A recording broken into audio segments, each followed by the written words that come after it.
What we understand about mortality, there's different ways that mortality can be calculated. And if we look very crudely, if we look at the number of people that have died over the number of people that have been reported, you get a certain percentage. What many groups are looking at right now is what we're calling the infection fatality ratio, which is looking at the number of deaths among all of the people who have been infected.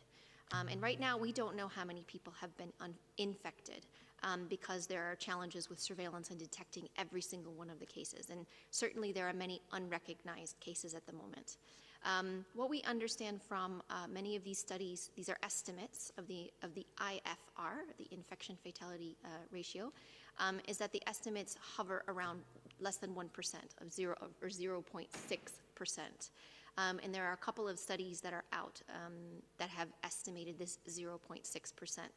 That may not sound like a lot, but it is quite high. If you think about a virus that can transmit readily, that can transmit well, and in fact, overall, we have more than 17 million cases, and we still, there's a long way to go with this pandemic. 0.6% is quite high. And so we need to do everything that we can, not only to save lives among the cases that we know about, but to prevent as many infections as possible. And that leads to all of you who are watching, all of you, who are part of this fight with us. Not only do you need to prevent yourself from getting infected, you need to prevent you passing it to someone else who may be part of a vulnerable group. We do know that mortality increases with age. We know that mortality increases among people who have underlying conditions like chronic respiratory diseases, chronic heart conditions, obesity, diabetes. There are many different groups that are at a higher risk of severe disease and death. So we must do everything that we can to prevent ourselves and those individuals from getting infected. Maybe also just putting in a bit of perspective, when we look at the infection fatality rates, that's the deaths in all those who are infected, whether you know it or not.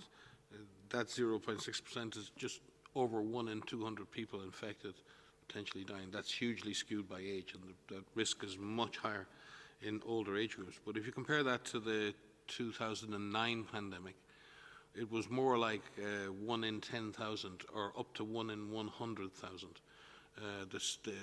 The ranges are very wide. But when you think 1 in 200 versus 1 in 10,000 or 1 in 100,000, you get a sense of just how more deadly this virus is in communities. And again, points to the fact that we should try to avoid being infected. As I said at a previous press conference, while you may not become very sick, the long-term health implications of being infected with COVID-19 are not well understood. So it's not only important that you avoid infection for the perspective of your own health and ensuring your long-term good health, but that you don't get infected and be the reason that somebody else is infected. And I think this is a moment of a huge need for our collective solidarity as a human race.